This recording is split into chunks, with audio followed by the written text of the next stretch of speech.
Aqui estamos. Cidade, espaço público e distopia. O déspota contra a cidade. Esse é o tema de hoje. É um tema muito importante, um tema muito difícil de ser trabalhado, porque na história da cidade, o espaço público foi uma espécie de marcador das mudanças sociais.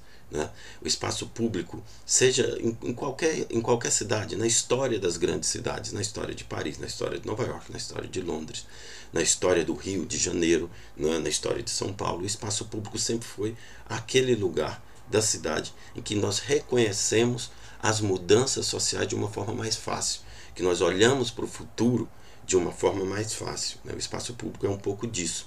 A relação disso com o déspota é relativamente simples. Eu poderia dizer por aqui, para iniciar a conversa, que o déspota gosta mais de Versalhes do que de Paris. Né? Então, portanto, isso, enquanto uma espécie de metáfora, já explicaria essa relação.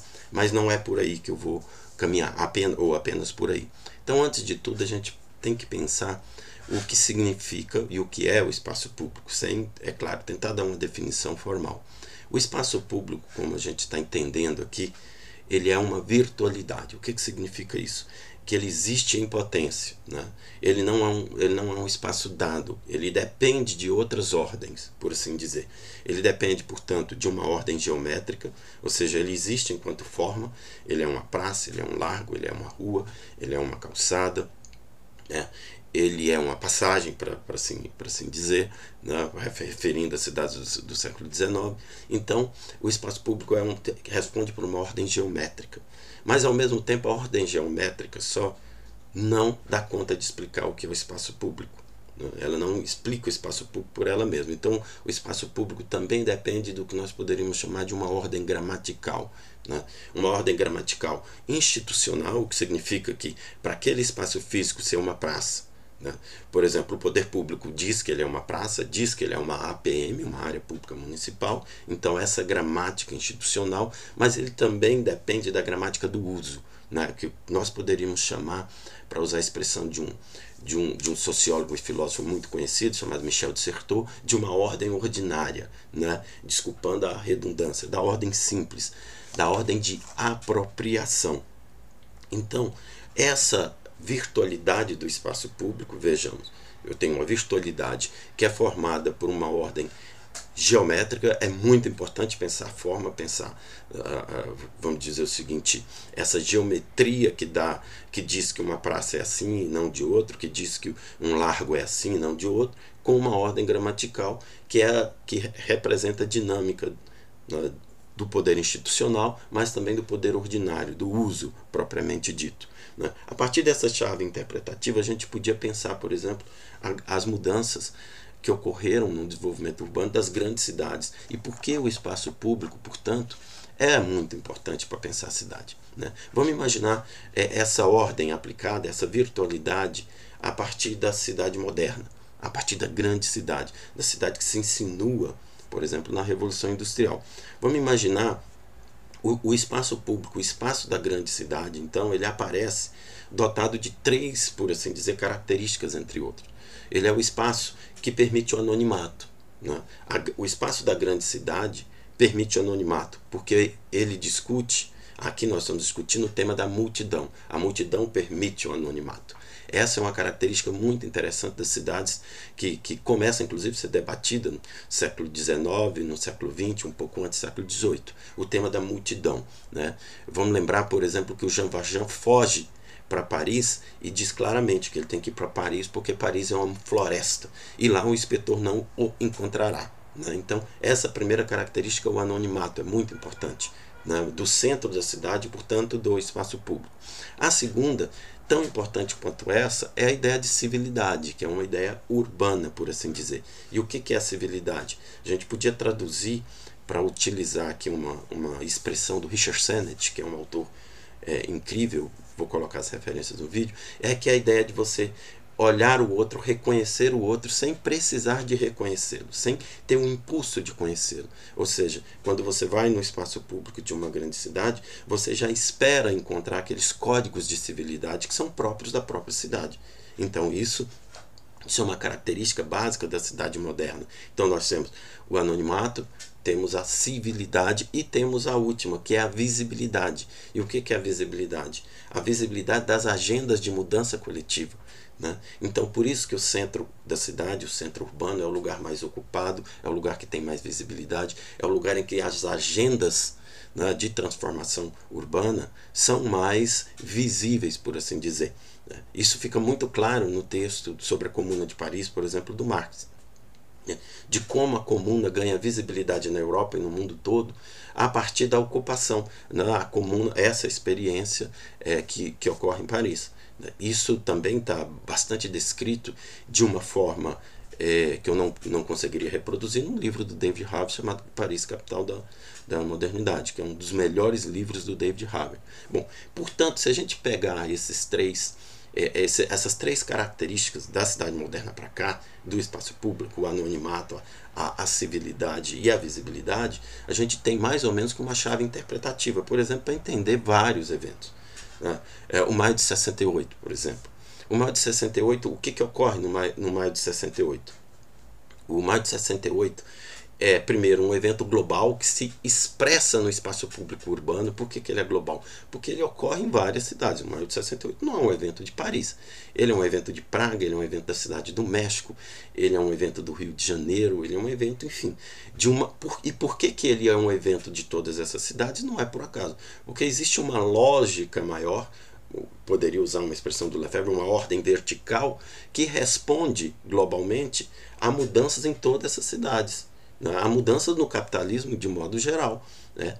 E o Maio de 68 em Paris ele é ilustrativo, em outros lugares também, porque ali ele vai marcar o encontro de dois lugares e dois grupos, né? O encontro entre estudantes, que respondem por um espaço privado da universidade, por assim dizer, e os operários, que respondem pelo espaço privado da fábrica. Esses dois lugares, ao juízo do Henri Lefebvre, num livro fundamental para entender aquele período, chamado A Erupção, né, ele diz que são lugares vazios especializados, vazios de política. São lugares especializados e vazios de política.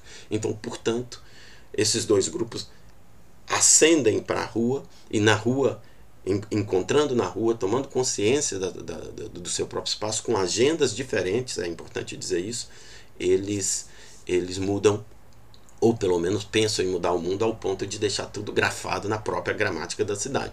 Mas o que isso, portanto, porque eu vejo que sempre tem que ser curto, tem a ver com o déspota, né? Vamos pensar aqui, se você pegar, por exemplo, ou com as distopias, por assim dizer. Se a gente pegar as principais distopias, né, narrativas distópicas do século XIX, né, vou citar três aqui. O Nós, do Zaniante, que foi publicado lá em 1922, O Admirável Mundo Novo, ou mesmo 1984, né? Em todas essas distopias, elas têm um ponto em comum. Nós vamos falar muito delas nesse canal. Qual é o ponto em comum? Elas utilizam o espaço público para controle do déspota. O que significa isso? O uso do espaço público é um uso que deve ser controlado pelo déspota. Você só usa o espaço público quando o calendário oficial, ou o partido, ou o grande irmão, ou o Estado unificado, estou falando termos que estão nessas três distopias, né, permitem você ovacionar o grande líder. Essa é a grande questão. Você vai para a Praça do Cubo, você celebra o dia forte, você celebra a semana, por assim dizer, do ódio. Você tem o grande benfeitor em Nós, né? Cada uma dessas narrativas celebra isso. E qual é o ponto mais importante de tudo isso nas narrativas distópicas? Prestem bem, vamos prestar bem atenção. Em todos eles é o controle absoluto do indivíduo, esse é o primeiro, e a fusão, presta atenção, essa é uma narrativa comum, é a fusão do ponto de vista do déspota entre o espaço privado e o espaço público. O déspota sempre procura utilizar o espaço público como se fosse o espaço privado. Portanto, ele criminaliza, ele disciplina. Então, você não existe espaço público no sentido dessas narrativas. Ele não existe. O espaço público nessas narrativas é subversivo. Ele é controlado. E se ele é subversivo e se ele é controlado, esse espaço também, essa sociedade tem uma espacialidade própria. Né? Para a gente lembrar, o professor Marcelo, que sempre coloca isso, não nesse sentido, mas ele fala que cada ordem social gera uma espacialidade própria. Né? Então esse é o vínculo das distopias. Ela transforma o espaço privado em espaço público e, portanto, vigia a todos. As narrativas distópicas são isso.